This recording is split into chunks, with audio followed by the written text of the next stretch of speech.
La anterior vez nosotros vimos que podíamos utilizar una función muy parecida a cout, de manera que en vez de tener la salida de pantalla en la ventana negra, podemos sacar nuestros datos hacia un archivo de texto. Lo que vamos a hacer ahora es leer un archivo de texto, utilizar los datos que tenga para poder utilizarlos dentro de nuestro programa. Para esto, dentro de la misma carpeta donde esté su código, hay otro archivo. En este caso voy a llamarlo 2.txt. Son 10 números que voy separando por un enter. Pueden separar por un enter o por un espacio, como ustedes quieran. Pero estamos claros que son 10 números y son 10 números enteros. Los que ustedes quieran. Vamos a ir para acá y vamos a ver la sintaxis primero de nuestro programa. Ya tengo inicializada la librería que yo necesito, que es fstream. Pero ahora lo que vamos a hacer es leer los datos, no sacarlos.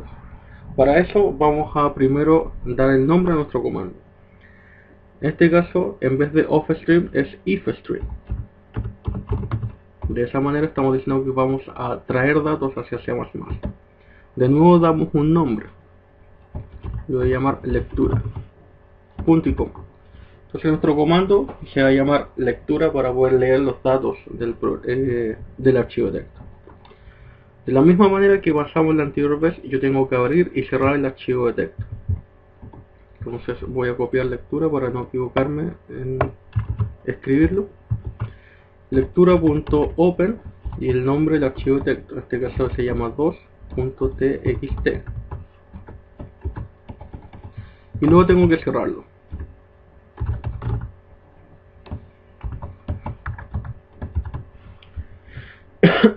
Entonces, recuerdan que el trabajo de la lectura del archivo se va a dar entre estos dos, desde que yo lo abro hasta que yo lo cierro. Entonces este va a ser nuestra vía de trabajo. Este solamente sirve para poder darle el nombre. El nombre es el que ustedes quieran. Yo me guío por lectura. Si ustedes se acuerdan con otra palabra, pongan otra palabra. Cuando nosotros abrimos el archivo de texto y le damos el valor a una variable, voy a abrir el archivo de texto para que lo vayamos viendo. Ahí está. Si yo le doy el valor a una variable, va a tomar el primer valor que encuentre. Luego si yo pongo otra instrucción, va a tomar este valor, y así sucesivamente, dependiendo de tantas instrucciones yo tenga. Si yo coloco 10 veces que tome un valor, va a tomar hasta este valor que es 44. Entonces lo que yo voy a hacer es inicializar dos variables para que vean cuál es el proceso. O mejor 3 por si acaso. X, Y, Z. Punto y coma. Para poder darle los valores a esas variables, nosotros utilizamos el sein y lo habríamos puesto de esta manera. Y de esa manera yo le doy un valor a la variable X como usuario. Pero ahora yo no estoy como usuario, sino que yo voy a tomar los valores desde el archivo de texto. Entonces, muy parecido al sein, nosotros llamamos a nuestro comando, en este caso lectura. El flujo también es desde ese punto de vista, ¿por qué? Porque estamos trayendo información desde afuera hacia adentro del div C++. Y luego el X. Y con eso estoy diciendo que le estoy dando un valor a X que va a estar dentro del archivo texto. Y como solamente he puesto una sola vez esto, va a tomar el primer valor que encuentre. Si yo abajo pongo otro comando, el Y está después del X. Significa que va a tomar el siguiente valor. Vamos a nuestro archivo de texto. Y el siguiente valor es 90. Significa que Y va a tomar el valor de 90. Por lógica, Z va a tener que tomar el valor de 3. Vamos para acá y voy a colocar Z. Siempre en orden en el cual está en el archivo de texto. Entonces tenemos eso. Según la lógica, el X, el Y y el Z deberían tomar los valores que aparecen en nuestro archivo de texto. Aquí ya les asignamos sus valores. Aquí cerramos el archivo y ahora para poder verificar que son esos valores vamos a imprimir en la pantalla negra. No voy a hacer una lectura dentro de los archivos de datos porque ya lo hicimos la anterior vez y quiero que se vea lo más rápido posible. Entonces debajo vamos a poner un code. Vamos a poner que imprima el X, un espacio, el Y, otro espacio y el Z. Entonces, ¿qué es lo que va a hacer el programa? El programa primero da el nuevo comando, abre el archivo texto, el X toma el primer valor que encuentra, el Y toma el segundo valor que encuentra y el Z toma el tercer valor que encuentra. Luego cierra el archivo texto y se imprimen los valores en nuestra ventana. No tenemos problemas de sintaxis que ahora vamos a ejecutar. Y si se fijan, 45, 90 y 13, que son las impresiones del valor X, Y y Z.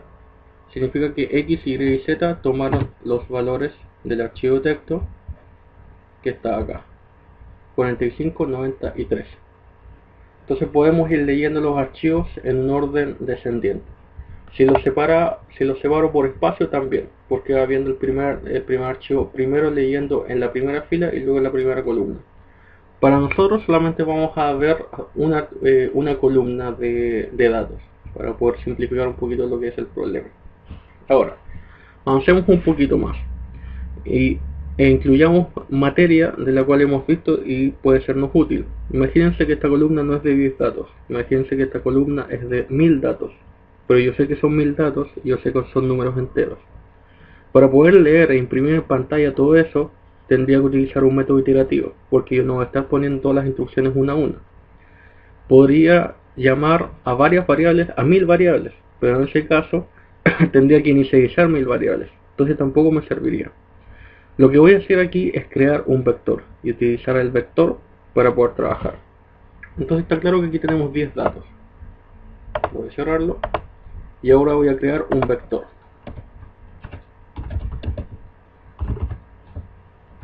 De tamaño 10. Voy a borrar todo lo de X, Y y Z porque ya no me sirve. Voy a dejar inicializado arriba porque no me altera lo que es el programa, así que no me interesa. Y tenemos un vector de tamaño 10.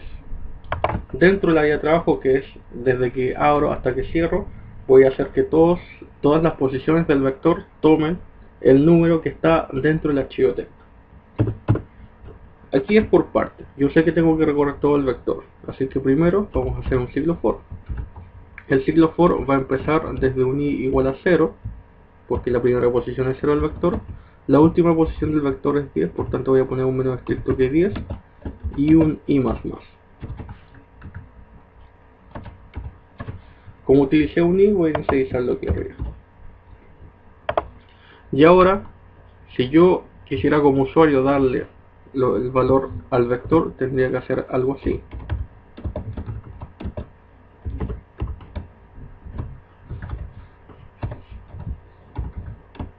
Y de esa manera estoy dándole los valores a cada parte del vector. Sin embargo, yo estoy trabajando como usuario. Entonces el sin lo reemplazo. Y obviamente lo reemplazo por mi comando, lectura. Entonces de esa manera, en la primera iteración va a sacar el primer valor del archivo texto, en la segunda iteración va a sacar el segundo valor y así, etcétera. Voy a copiar todo esto y lo voy a pegar aquí abajo para poder imprimir el vector ahora. Entonces, un code. En este caso no es nada del otro mundo, ahora solamente imprime el vector, así que ustedes lo saben. Lo voy a imprimir hacia el lado. Entonces este ciclo for lo único que hace es imprimirme el vector. O sea, si yo hice bien el trabajo, lo que se me va a imprimir son todos los valores del archivo de texto hacia el lado. Vamos a ver si funciona. En este caso inicialice el i, inicialice el vector. El ciclo for no veo que tenga problemas, así que vamos a compilar. No hay problema sintaxis y ahora vamos a ejecutar. De nuevo, lo que debería aparecerme son los 10 números del archivo de texto. Vamos al archivo de texto antes por si acaso. El archivo de texto es 45, 90, 13, 2, 1, 65, 32, 92, 10 y 44. Compilamos y ejecutamos. Y ahí está el vector. Y es justamente los datos del archivo de texto, tal cual. Entonces, de esta manera, nosotros podemos ir leyendo poco a poco un archivo de texto con datos e irlos trasladando utilizando vectores o incluso matrices si nosotros quisiéramos.